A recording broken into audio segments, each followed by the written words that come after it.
Oke, Assalamualaikum warahmatullahi wabarakatuh. Selamat pagi teman-teman semua.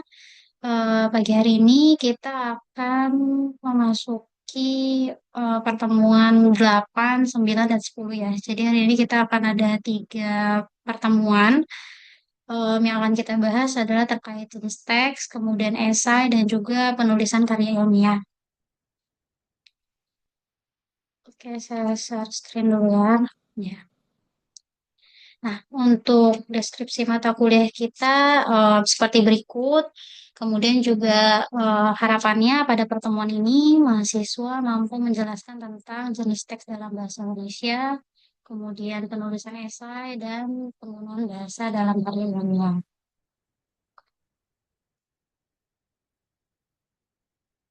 Oke, em, kalau misalkan kita belajar terkait konsep dasar teks. Jadi sebelum masuk ke bagian teks, saya ingin tanya dulu, apakah semua tulisan itu bisa disebut sebagai teks? Jadi kalau misalkan semua tulisan, jawabannya adalah tidak bisa dikategorikan sebagai teks ya. Itu karena memang teks itu harus punya makna utuh, konteks dan juga tujuan. Kalau misalkan kalian, ini kita akan kaitannya ke laporan praktikum ya. Gitu, di mata kuliah ini kita kaitin ke laporan praktikum. Kalau kalian menulis laporan praktikum, tujuannya apa? Apakah untuk curhat? Apakah untuk cerita ngalor ngidul bebas? Kan tentu enggak ya. Gitu. Jadi memang laporan praktikum sendiri itu punya tujuan, yaitu menjelaskan proses, kemudian alat, bahan, dan juga hasil percobaan atau praktikum secara jelas dan bisa dipahami oleh semua orang. Gitu. Jadi nggak hanya sekadar nulis dengan tujuan apa namanya menjelaskan, tapi juga harus bisa dipahami oleh orang lain. Karena laporan praktikum tidak boleh asal nulis. Gitu. Jadi makanya kenapa kami biasanya menekankan teman-teman untuk menulis laporan dengan baik. Gitu. Jadi nggak asal-asalan. Karena setiap kalimat itu harus saling terhubung dan juga membentuk satu makna yang utuh. Kalau misalkan satu paragraf tidak nyambung dengan paragraf lain, berarti teksnya belum baik. Jadi hari ini kita sama-sama harus memahami satu hal penting, yaitu menulis laporan praktikum itu sama dengan menyusun teks ilmiah dengan tujuan yang jelas. Kemudian em, kita masuk ke klasifikasi teks. Yang pertama itu ada teks narasi. Biasanya kalau teman-teman dengar kata narasi, kan biasanya kita langsung berpikir, ini cerita ya, Bu? Tuh, atau berarti nggak cocok dong untuk laporan praktikum. Nah, ini yang perlu diluruskan ya. Jadi kalau narasi, itu bukan hanya cerita fiksi, tapi juga cerita tentang urutan kejadian. Narasi bisa menjawab terkait apa sih yang terjadi lebih dulu, kemudian apa sih yang terjadi setelahnya, lalu kenapa itu dilakukan. Gitu. Nah, dalam laporan praktikum, narasi memang nggak dominan. Jadi penulisannya nggak sebanyak nanti ada teks argumentasi gitu. Tapi tetap penting. Misalnya, em, teks narasi itu bisa digunakan untuk menceritakan alur singkat jalannya praktikum. Kemudian juga menjelaskan kejadian penting selama praktikum. Kemudian menjelaskan juga kendala yang dialami selama praktikum. Gitu. Contohnya, apa namanya, misalkan sebelum dilakukan proses perekatan kayu, sebelum dilakukan proses perekatan, kayu harus memiliki kadar air sekitar 12 sampai 15% agar proses perekatan dapat terjadi secara optimal. Nah, itu kan menjelaskan sebelum proses perekatan eh, kayunya tuh harus gimana dulu sih kondisinya. Nah, itu juga termasuk teks narasi. Salah satu contoh teks narasi. Kemudian narasi dalam laporan praktikum ini berfungsi sebagai pengantar cerita ilmiah. Jadi bukan dongeng ya gitu. Jadi pengantar cerita. Kemudian kita lihat narasi itu muncul di bagian mana aja gitu. Pertama, bisa di bagian pendahuluan atau di latar belakang. Di sini, di bagian ini, mahasiswa perlu menjawab pertanyaan, kenapa sih praktikum ini dilakuin? Gitu. Kemudian, masalah apa yang ingin dipelajari? Gitu. Apa sih yang pengen teman-teman tahu dari praktikum yang dilakukan? Kemudian, eh, fenomena apa yang mau latar belakangi kenapa praktikum ini harus dilakukan? Gitu. Kemudian penjelasan ini tidak bisa berupa tabel atau poin aja, gitu. Tapi juga perlu alur cerita yang logis ya, teman-teman. Kemudian kedua, kronologi singkatnya jalannya praktikum. Jadi bukan prosedur detail, karena kalau prosedur detail, teman-teman nanti bisa menuliskannya di bagian metode kerja atau metode praktikum gitu. Tapi di sini adalah gambaran umum ya. Jadi gambaran umum kegiatan yang atau kejadian penting. Misalnya eh, ada hambatan teknis, kemudian pengamatannya tidak sesuai teori, atau ada perubahan hasil di waktu tertentu. Jadi narasi ini sebenarnya membantu ya, membantu pembaca untuk mengikuti alur berpikir kita sebagai penulis gitu. Jadi dari awal hingga nanti tujuan praktikum. Kalau misalkan laporannya cuma isinya data, terus nggak ada penjelasannya atau narasinya, pasti kan orang yang ngebaca akan nanya, ini tuh datanya dari mana ya? Maksudnya apa ya? Terus kejadiannya kapan ya? Gitu. Jadi peran narasi di sini adalah memberikan konteks, kemudian alur cerita ilmiah pada laporan praktik. Nah, sekarang masuk ke jenis teks yang kedua, itu adalah teks deskripsi ya. Jadi kalau misalkan nih kalian menjelaskan alat praktikum, menurut kalian cukup nggak kalau cuma nulis alat berfungsi dengan baik? Harusnya enggak ya, enggak cukup ya, karena tes deskripsi ini bertugas untuk menggambarkan ya, menggambarkan objek secara detail sehingga pembaca yang yang membaca laporan kita itu seolah-olah melihat langsung alat ataupun bahan yang kita gunakan. Tuh. Jadi dalam laporan praktikum, tes deskripsi itu digunakan untuk alat dan bahan, kemudian menjelaskan sampel penelitian atau praktikum yang kita gunakan, kemudian kondisi ruang praktikum kita seperti apa. Eh, ini menggunakan tes deskripsi. Kemudian eh dalam laporan praktikum ya, jadi dalam laporan praktikum mahasiswa wajib mendeskripsikan pertama karakteristik alatnya, kemudian bahannya, ukurannya, fungsinya itu untuk apa. Lalu sifat bahannya, baik itu mungkin dari segi warnanya seperti apa, teksturnya bagaimana, kemudian juga kondisi awal dan akhirnya bagaimana. Lalu selanjutnya adalah hasil pengamatan. Jadi selama proses praktikum perubahan suhunya seperti apa. Kemudian ada bau menyengat atau tidak. Baunya itu dari mana asalnya? Misalkan kan kalau teman-teman melakukan pengawetan ya biasanya di praktikum teknologi bahan itu kan kalau pengawetan pasti ada bau-bau yang agak menyengat ya gitu. Nah, itu juga mesti teman-teman deskripsikan. Lalu, apakah terjadi perubahan warna dari kayu yang belum diawetkan, kemudian setelah diawetkan, apakah kayunya berubah warna itu juga perlu dideskripsikan. Jadi semua harus ditulis secara objektif dan juga bisa dibuktikan, bukan berdasarkan perasaan aja. Oh, perasaan saya ini em, agak basah deh, tapi nggak ada data, nggak dijelaskan juga kenapa bisa misalkan kadar ini memang naik itu juga nggak dijelaskan dengan data gitu nggak dideskripsikan juga jadi kalau narasi tadi memberikan alur dan juga konteks. Nah, kalau deskripsi ini memberikan detail dan juga fakta. Gitu. Kalau misalkan dua jenis teks ini bisa teman-teman kuasai, laporan praktik teman-teman juga pasti akan baik. Kemudian yang ketiga ada teks eksposisi. Jadi teks eksposisi ini adalah teks yang paling sering teman-teman gunakan tanpa sadar gitu. Jadi selama kuliah sebenarnya teman-teman sudah menggunakan teks eksposisi ini.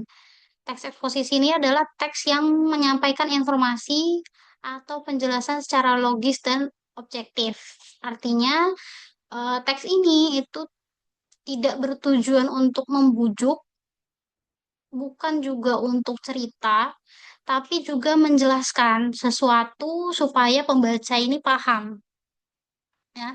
Jadi contohnya kalau kalian menjelaskan suatu alat itu apa, misalkan mesin pompa itu apa sih gitu. Kemudian prinsip kerjanya kayak gimana sih?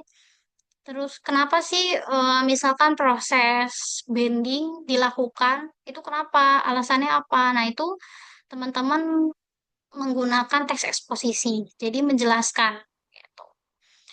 Kalau misalkan teman-teman bisa perhatikan gambar di sebelah kiri. Ini kan ada gambar menunjukkan alur pembuatan furnitur ya, gitu. Jadi dari persiapan bahan sampai nanti pengiriman. Jadi kalau misalkan kita diminta menjelaskan proses itu dengan menjelaskan yang runtut dan informatif, maka bentuk teks yang tepat adalah teks eksposisi. Jadi kalau misalnya dalam laporan praktikum, teks eksposisi ini biasanya muncul pada bagian latar belakang. Kemudian bisa juga di penjelasan konsep dasar atau dasar teori. Kemudian bisa juga di teori pendukung praktikum. Jadi misalkan teman-teman hasil dan pembahasan, teman-teman menyatakan misal kadar air setelah pengawetan itu meningkat menjadi sekian persen misalkan. Nah, setelah kalimat itu ada kalimat pendukungnya. Itu juga bisa merupakan teks eksposisi. Gitu. Kemudian selanjutnya teks eksposisi. Nah, ini untuk landasan teori. Nah, teks eksposisi untuk landasan teori ini em, apa namanya? Nggak boleh asal copy paste ya. Jadi teman-teman nggak boleh asal copy paste. Misalkan nih teman-teman buat landasan teori terkait furnitur, misal furnitur. Kemudian teman-teman dapat dari jurnal ilmiah dari Agus Salim 2018 menyatakan furnitur adalah bla bla bla gitu. Terus teman-teman langsung copy paste. Nah, itu juga nggak boleh ya gitu. Kan teman-teman juga sebelumnya udah tahu bahwa ketika teman-teman mau mensitasi itu harus diubah kalimatnya menjadi kalimat efektif tentunya, tapi tidak copy paste dari kalimat orang lain. Gitu, teman-teman harus mengubah ke kalimat teman-teman sendiri, tapi bahasanya formal. Gitu. Nah, teks eksposisi ini bisa digunakan karena pertama dia bisa menjelaskan konsep teori, kemudian juga hukum dan juga rumusan ilmiah. Kemudian yang kedua sifatnya informatif, gitu. Kemudian bukan pendapat pribadi, gitu. Kemudian yang ketiga eh, ada sumber referensi yang jelas. Tuh. Lalu yang keempat memuat definisi, kemudian ciri, data dan penjelasan ilmiah. Jadi ketika teman-teman menulis landasan teori, teman-teman harus paham dulu isinya apa. Kemudian dijelasin ulang dengan kalimat sendiri, tapi tetap menggunakan bahasa ilmiah. Jadi bukan dijelasin ulang dengan bahasa sehari-hari ya, gitu. Tapi menggunakan bahasa yang ilmiah. Seperti itu. Kemudian selanjutnya ini ada teks prosedur. Nah, kalau teks prosedur mungkin teman-teman udah nggak perlu bingung lagi ya, dari kata-katanya aja teman-teman udah tahu bahwa teks prosedur ini biasanya ada di metode kerja atau metode praktikum. Jadi teks ini itu biasanya memuat langkah-langkah melakukan suatu aktivitas secara urut dan jelas gitu. Jadi kalau misalkan dalam laporan praktikum ya jelas ada alat dan bahan, kemudian prosedur kerja, atau mungkin ada waktu dan tempat praktikum, itu termasuk ke teks prosedur. Gitu. Nah, Em, metode kerja atau metode praktikum itu bukan sekedar cerita kegiatan aja, tapi juga petunjuk kerja ilmiah yang teman-teman harus jelaskan sejelas mungkin dan bisa diulang oleh orang lain. Gitu. Jadi apa yang teman-teman lakukan, teman-teman tulis di metode kerja itu bisa dilakukan oleh orang lain. Jangan sampai kalau orang lain baca, orang lain bingung dan nggak bisa ngelakuin hal yang sama yang sudah teman-teman lakukan. Gitu. Makanya kenapa metode kerja itu harus mengikuti pola teks prosedur. Jadi yang pertama biasanya langkahnya harus sistematis. Artinya ditulisnya berurutan, nggak loncat-loncat. Mulai dari persiapan bahan sampai di akhir. Nanti seperti apa. Kemudian yang kedua, menggunakan kata kerja operasional. Misal, ukur, potong, panaskan, diamkan. Bukan kata-kata yang ambigu. Itu. Kemudian yang ketiga urutan logis dari awal sampai selesai ya. Jadi kalau misalkan memanaskan dulu baru menimbang, ya harusnya ditulis seperti itu. Gitu. Jadi memang benar-benar urut dan logis. Lalu juga harus menyebutkan alat, bahan, dan waktu. Kemudian tekniknya seperti apa, cara kontrol variabelnya seperti apa, itu juga harus dituliskan. Misalkan kalau teman-teman kan kemarin melakukan ini ya, finiring, kemudian dikempa kan, finiring dikempa. Nah itu teman-teman harus tuliskan dikempanya berapa lama, pakai suhu atau tidak, itu teman-teman harus tuliskan. Terus kayak waktu teman-teman melakukan laminasi ya, laminasi untuk yang FJL, nah itu teman-teman laminasi berapa lama sih laminasi ke arah lebar gitu, itu juga harus dituliskan gitu sehingga orang-orang tuh tahu kalau misalnya orang lain mau melakukan hal yang sama itu tahu oh saya nanti bikin FCL itu harus di apa namanya ha- apa namanya ke arah laminasi ke arah lebar itu harus sehari misalkan, jadi hasilnya akan sama sama yang sudah dilakukan oleh teman-teman gitu. Nah kalau sekarang kita beralih ke teks argumentasi ya. Jadi kalau di ilustrasi yang ada di slide, teman-teman bisa lihat di situ em, kayu basah, kemudian bisa mudah melengkung, kemudian juga produknya jadi rusak. Nah, ini bukan sekedar cerita ya gitu, tapi hubungan sebab akibat. Nah, teks argumentasi itu berisi pendapat, kemudian juga alasan, dan juga bukti pendukung.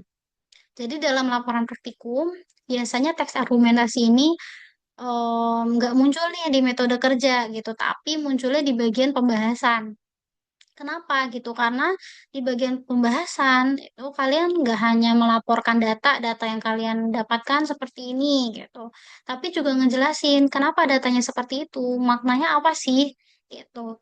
Jadi misalkan contohnya ya, produk kayu mengalami kerusakan karena kadar air yang masih tinggi.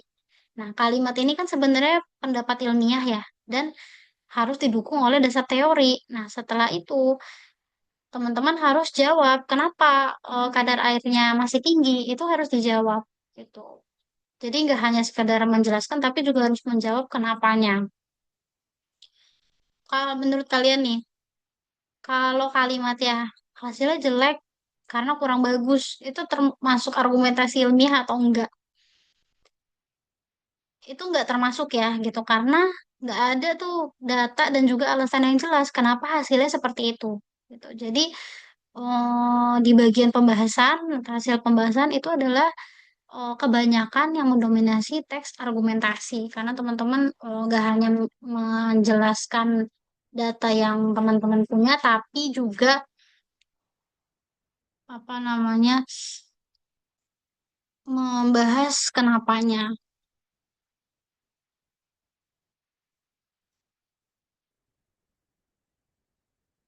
Oke, selanjutnya yang teks argumentasi ya. Argumentasi ini untuk menyimpulkan, menganalisis, dan mem- membela temuan. Jadi, temuan teman-teman tuh seperti apa itu harus di eh, apa namanya dianalisis ya, dianalisis sehingga menggunakan teks argumentasi. Pada bagian pembahasan dan kesimpulan ini perlu membuat pernyataan sikap ilmiah. Jadi data ini menunjukkan bahwa atau gambar ini menunjukkan bahwa dan lain-lain. Nah, argumen yang disampaikan juga berdasarkan data hasil pengujian atau data hasil praktikum. Kemudian argumen yang teman-teman sampaikan itu juga eh, ada data yang akurat. Lalu ada perbandingan dengan teori atau penelitian lain. Dan nantinya dianalisis kalau misalkan ada perbedaan. Misalkan kalau praktikum teman-teman itu kan kemarin hasil banding ya. Jadi rata-rata FCL lah. Rata-rata hasil FCL-nya itu tebalnya tidak sesuai gambar kerja. Nah, padahal di gambar kerjanya misalkan dimintanya tebalnya 2 gitu. Tapi punya teman-teman itu tebalnya 1,7 atau 1,8. Nah, itu perlu dijelaskan kenapa itu bisa terjadi. Apa yang menyebabkan hal itu bisa terjadi. Nah, itu teman-teman keluarkan di hasil pembahasan dan itu adalah merupakan teks argumentasi. Seperti itu. Kemudian selanjutnya adalah teks eksplanasi ya. Nah, teks eksplanasi ini adalah eh, kata kuncinya itu menjelaskan proses atau sebab akibat, menjelaskan proses atau sebab akibat. Jadi eh, apa namanya? Kalau dari gambar yang ada di slide teman-teman itu kayu kan nggak bengkok gitu aja ya. Pasti kan ada yang menyebabkan itu.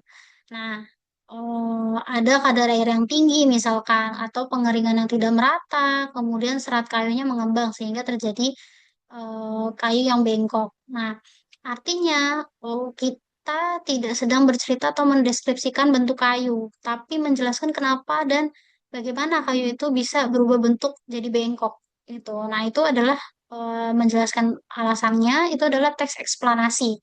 Penjelasan kenapa itu bisa terjadi gitu. Dan apa bagaimana itu bisa terjadi gitu. Jadi eksplanasi ini lebih menjelaskan ke prosesnya, kemudian hubungan sebab akibat dan juga fakta atau prinsip ilmiahnya.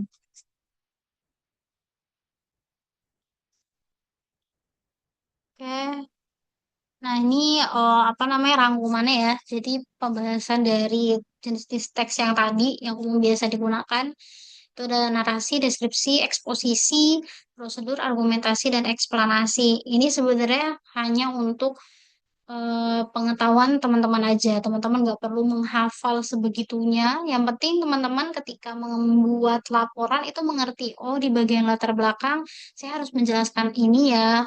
Apa sih yang melatar belakangi penelitian saya? Nanti di tugas akhir ya, kalau di sekarang mungkin di laporan praktikum apa sih yang melatar belakangi praktikum ini harus dilakukan gitu. Tujuannya apa?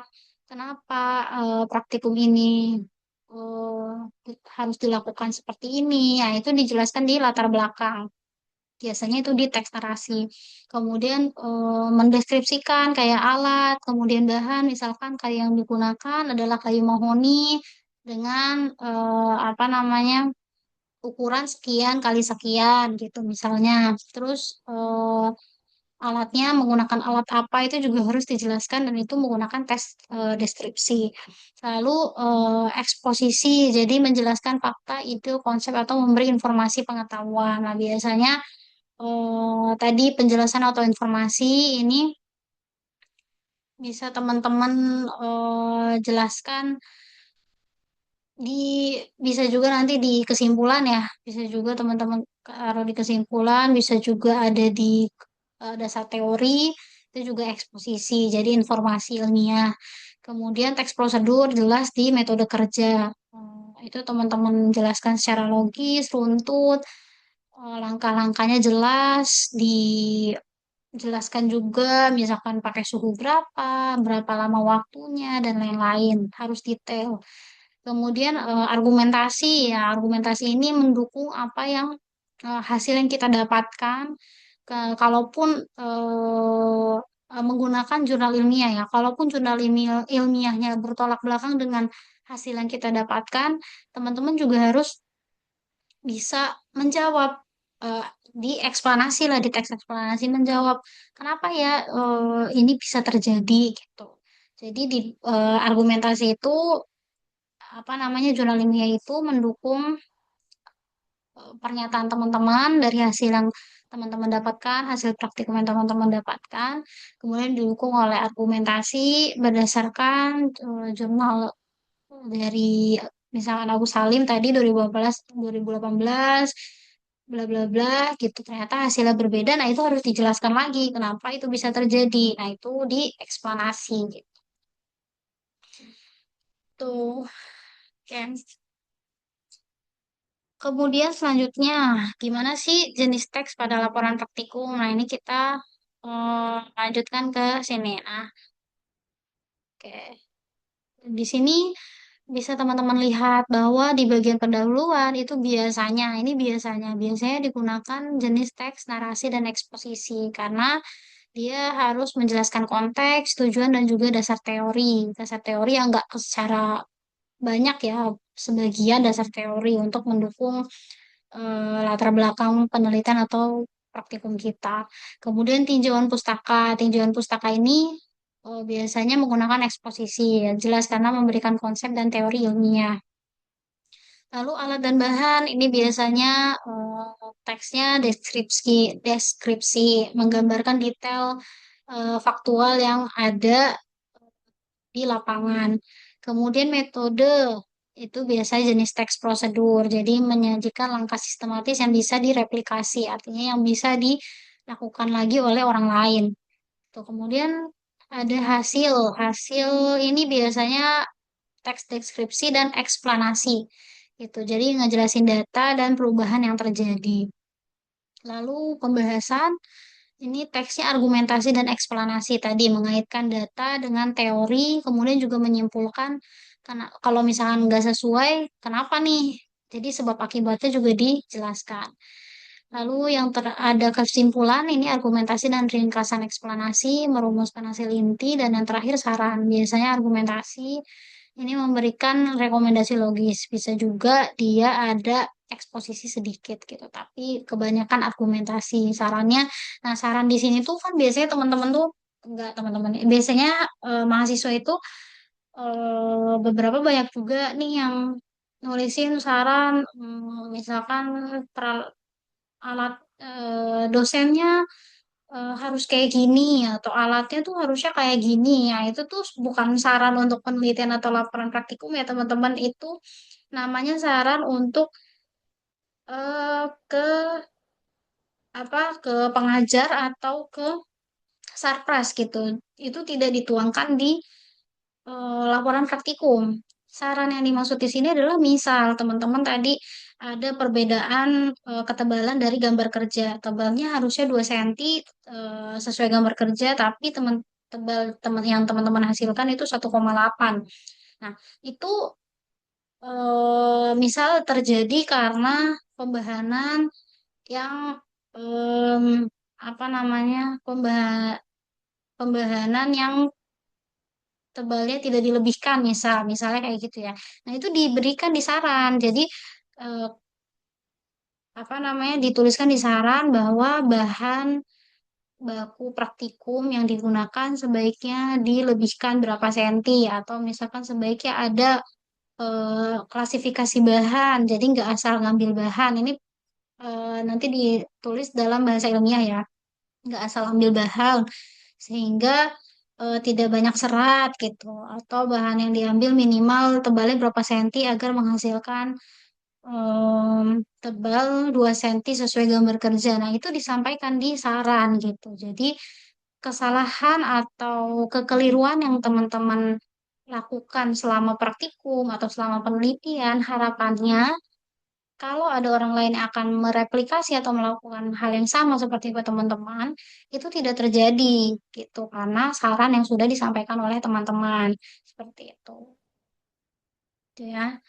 Kemudian, kenapa sih eh, kita perlu memahami jenis-jenis teks atau kenapa sih jenis-jenis teks itu penting untuk kita pahami. Ya jelas karena ketika menulis laporan praktikum, harapannya ketika kita paham jenis teks yang digunakan, kita lebih ketika kita tulis laporan praktikum yang kita tulis itu lebih terstruktur, kemudian runtut, ilmiah dan juga mudah dibaca atau dipahami oleh orang lain. Kemudian laporan itu nggak hanya formalitas, tapi jadi dokumen ilmiah. Gitu. Lalu jelas untuk mengembangkan keterampilan literasi ya. Gitu. Jadi teman-teman lebih banyak baca, kemudian lebih banyak cerita konteks eh, praktikum atau penelitian, bisa mendeskripsikan dengan baik, kemudian menuliskan metode dan lain-lain. Kenapa menulis penting ya? Menulis itu penting ya karena biasanya kalau dari ilustrasi ini ya, biasanya kita kan punya banyak banget ide yang ada di otak kita atau di kepala kita gitu. Idenya kita tuh banyak banget deh gitu. Apalagi anak-anak sekarang ya, maksudnya idenya pasti kreatif-kreatif banget, banyak banget. Gitu. Tapi kalau kita cuman ada di pikiran kita doang, ada di otak kita doang, itu pasti akan berantakan dan biasanya juga lupa kan gitu. Makanya kenapa kita harus eh, biasakan menulis gitu. Nah, ketika kita menulis atau mungkin kalau sekarang lebih, "Oh, enggak Bu, saya pengennya ngetik aja ya nggak jadi masalah atau ngetik ya. Menulis itu nggak mesti nulis eh, pensil pulpen di kertas kayak gitu itu nggak mesti. Terus kalau kalian ngetik, oh saya ngetik di HP Bu atau di laptop itu nggak jadi masalah gitu. Jadi suatu saat kalau teman-teman lupa kan teman-teman bisa ngelihat eh, hasil tulisan teman-teman gitu. Sehingga ke depannya kalau mau nyampein ide itu tersampaikannya juga dengan baik gitu. Jadi ditulis juga kan biasanya kalau kita pemikiran kita tuh kadang juga kalau spontan juga yang kita keluarkan itu kan bahasanya kadang kurang baik ya gitu kalau terlalu spontan. Nah, dengan kita menulis atau ngetik dulu atau kita berhenti sejenak, berpikir sejenak, kemudian kita tulis itu pesan yang kita sampaikan akan tersampaikan dengan baik gitu. Jadi nggak asal jiplak lah gitu, nggak asal spontan aja sehingga orang yang menerima pesan kita juga akan menerima dengan baik. Gitu. Nah, esai itu apa ya? Esai itu karangan prosa. Jadi ini kita udah masuk ke bagian esai ya. Mengungkapkan argumentasi, menulis secara personal, namun juga logis dan terstruktur. Cirinya basisnya data atau referensi, bisa jadi jurnal ilmiah, buku, dan lain-lain. Kemudian menjawab satu persoalan inti. Jadi kalau esai itu kita membahas satu persoalan saja. Gitu. Kemudian strukturnya jelas ada pendahuluan, ada isinya, ada penutup. Ini mungkin teman-teman udah pelajarin juga pasti di selama biasanya di SMA ya. Di SMA tuh pasti ada bahasan esai ini. Struktur umumnya ini pendahuluan sekitar 10-20%, intinya itu lebih banyak 60-70%, kemudian sisanya kesimpulan. Nah, ini dari sumbernya dari UPI ya 2018. Jadi pendahulu di esai itu biasanya di bagian pendahuluan isinya latar belakang, situasi terkini topik yang akan diangkat. Kemudian kenapa sih topik ini diangkat menjadi sesuatu yang penting. Lalu perkenalan topik melalui state of the art atau thesis statement. Jadi bisa berisi satu atau lebih paragraf gitu. Kemudian di bagian intinya ini mulai deh dibahas topik yang ingin disampaikan, kemudian dikemas dalam pikiran utama dan pikiran penunjang sesuai topik yang dikembangkan. Jadi biasanya terdiri dari 3 paragraf atau lebih. Kemudian nanti di simpulan berisi satu atau lebih paragraf. Biasanya isinya penguatan atau penekanan kembali topik yang disampaikan, kemudian ringkasan inti topik.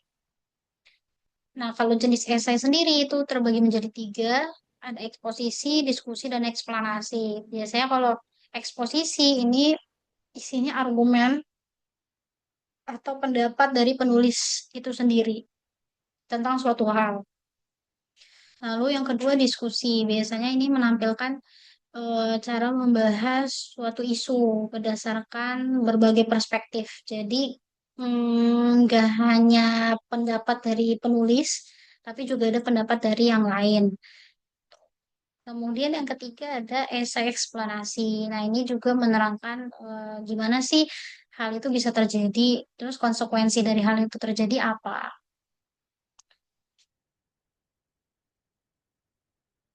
Nah, di slide ini kita akan membahas esai eksposisi secara detail ya. Jadi yang pertama tujuannya. Nah, tujuannya ini mengemukakan pendapat penulis secara jelas dan tegas terhadap sebuah isu. Gitu. Jadi pembaca diarahkan untuk percaya gitu bahwa pendapat yang teman-teman sampaikan itu masuk akal karena didukung oleh data, fakta, pendapat ahli atau pengalaman yang relevan. Jadi teks ini terbagi menjadi dua, ada yang analitis, ada yang hortatori. Kalau analitis itu tujuannya meyakinkan pembaca bahwa suatu isu itu benar atau suatu isu itu salah gitu. Atau suatu isu itu penting atau tidak penting itu adalah analitis. Kalau hortatori itu adalah bukan hanya meyakinkan tapi juga mengajak. Jadi kalau analisis tadi meyakinkan, tapi kalau yang hortatori itu meyakinkan dan mengajak pembaca untuk melakukan sesuatu. Gitu. Nah, kalau dari strukturnya terdiri dari tiga bagian ya. Ada pendahuluan, ada argumentasi dan penutup. Teman-teman bisa pahami lagi. Yang intinya esai ini itu seperti kalian berpendapat secara logis dan sopan, bukan sekedar menurut saya, tapi juga menurut saya dengan alasan yang kuat. Jadi nggak coba menurut saya sih kayak gini gini gini, tapi juga disertakan bukti pendukungnya gitu. Itu adalah esai eksposisi. Ini contohnya nanti teman-teman bisa baca kembali ya. Nanti materi ini akan saya taruh di di at link. Teman-teman bisa baca kembali contoh esai eksposisi itu seperti apa. Kemudian next ini adalah esai diskusi ya. Jadi kalau apa namanya esai diskusi itu coba gini deh, kalau kalian itu lagi diskusi di kelas tentang satu topik ya. Misalnya penggunaan AI dalam dunia pendidikan. Misal, biasanya kan ada pihak yang setuju, ada pihak yang nggak setuju ya. Gitu. Nah, esai diskusi ini itu bekerja dengan cara yang sama, tapi dituangkan dalam bentuk tulisan. Gitu. Jadi dalam esai ini penulis tidak langsung memihak satu pihak ya, tapi menunjukkan bahwa eh, penulis memahami dari berbagai sudut pandang gitu. Jadi gak hanya memihak ke yang setuju, tapi memahami juga orang yang gak setuju tuh apa namanya pendapatnya seperti apa sih gitu. Ini adalah esai diskusi. Gitu. Kalau strukturnya sendiri ya sebenarnya nggak jauh beda ya sangat dengan esai tadi eksposisi gitu. Jadi ada apa namanya pendahuluan, kemudian juga ada yang inti, kemudian simpulan. Kalau yang intinya itu dia akan membahas terkait argumentasi yang mendukung dan argumentasi yang tidak mendukung gitu. Itu adalah esai diskusi. Ini adalah contohnya, nanti teman-teman bisa baca kembali. Nah, next kita akan masuk ke esai yang berbeda, yaitu esai eksplanasi. Jadi, kalau di esai diskusi itu menjawab pertanyaan setuju atau nggak setuju, kalau eksplanasi ini menjawab pertanyaan gimana sesuatu itu terjadi dan kenapa bisa terjadi. Gitu. Nah, eksplanasi ini digunakan untuk menjelaskan fenomena, baik fenomena alam, sosial, maupun teknologi. Misalkan, gimana sih proses terjadinya hujan, gimana sih bisa terjadi banjir misalnya yang sekarang, kemudian dampak kemacetan terhadap ekonomi itu seperti apa. Nah, itu adalah eksplanasi. Tujuannya memberikan pemahaman, bukan membujuk atau berdebat. Jadi memberikan pemahaman kenapa itu bisa terjadi. Itu. Ini adalah contohnya ya. Untuk esai eksplanasi, teman-teman bisa baca kembali. Nah, teknik penulisan. Jadi, teknik penulisan ini yang pertama, teman-teman harus menentukan tesis statement, ide inti atau state of the art-nya. Itu biasanya muncul di bagian pendahuluan. Kemudian membuat outline. Itu outline-nya seperti apa. Kemudian menggunakan paragraf yang efektif. Ideanya, gagasan utamanya gimana, explain-nya, penjelasannya seperti apa, example-nya, contohnya gimana, conclude-nya, kesimpulannya seperti apa. Kemudian yang keempat, mengutip sumber terpercaya gitu. Jadi gunakan jurnal ilmiah atau buku ilmiah ya, bukan blogspot atau anonim, ya, bukan kayak gitu. Kemudian hindari plagiarisme, jangan sampai mengplagiat karya orang lain atau kata-kata orang lain. Dan yang terakhir, menggunakan bahasa yang baku. Nah, esai sama laporan praktikum. Nah, mahasiswa ini dapat menulis esai sebelum praktikum sebagai tugas pendahuluan. Ya, ini agak sulit ya kalau di kita ya belum kita lakukan gitu karena memang kita fokusnya lebih kepada praktik ya. Tuh, cuman eh ini idealnya baiknya teman-teman tuh sebelum melakukan praktikum itu menulis esai dulu gitu. Kenapa sih misalkan urgensi metode pengeringan kayu dalam industri furnitur itu apa gitu. Jadi harapannya ketika teman-teman menulis esai terlebih dahulu sebelum praktikum itu melatih argumentasi. Kemudian pemahaman teorinya udah kuat, udah lebih kuat lah. Dan juga menyusun landasan teori untuk laporan praktikum nantinya gitu. Jadi ketika praktikum tuh nggak benar-benar kosong melompong, tapi teman-teman udah baca banyak banget sumber-sumber yang terpercaya dan ketika praktikum itu bisa memberikan ide juga sebenarnya. Oh, kenapa nggak kayak gini Bu? Atau kenapa nggak kayak gini Pak? Gitu. Itu juga membantu seperti itu. Nah, ini kita masuk ke karya ilmiah ya. Jadi definisi karya ilmiah adalah tulisan yang disusun berdasarkan hasil penelitian atau kajian yang sistematis dan logis. Tujuannya menyampaikan informasi tentunya. Dan ciri khas karya ilmiah itu objektif. Objektif tuh sesuai data ya, sesuai data, fakta, kemudian sistematis, menggunakan bahasa yang baku, dan juga ada sitasi dan daftar pustaka. Sitasinya dari jurnal ilmiah atau buku ilmiah. Struktur umumnya itu ada judul, ada abstrak, kemudian ada pendahuluan, tinjauan pustaka atau dasar teori, metode, hasil dan pembahasan, kesimpulan dan saran, daftar pustaka. Itu yang secara umum, yes. Eh, apa namanya karya ilmiah. Penulisannya biasanya, kaidah penulisannya harusnya formatnya konsisten, baik itu fontnya yang digunakan TNR, Times New Roman atau Calibri atau Arial itu harus konsisten secara satu dokumen. Kemudian spasinya apa pakai spasi satu, satu setengah itu konsisten sepanjang tidak ada pedoman penulisan dari institusi atau yang mewajibkan misalkan dari dosennya cuma bilang silahkan tulis laporan praktikum nggak dijelasin nih nggak diharuskan pakai font apa pakai spasi berapa.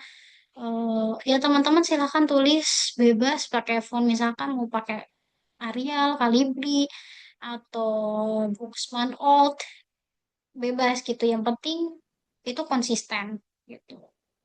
Lalu menggunakan gaya citasi apa IEE Chicago. Nah, ini teman-teman kalau misalkan tidak diwajibkan harus menggunakan style apa ya teman-teman bisa menggunakan citasi style yang lain gitu.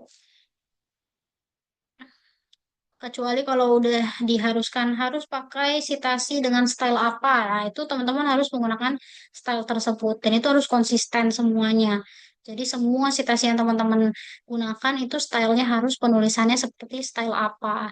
Nah, stylenya seperti apa teman-teman bisa baca dan cari tahu banyak banget di internet. Style apa itu penulisannya bagaimana, style Chicago gimana, IEE gimana dan lain-lain.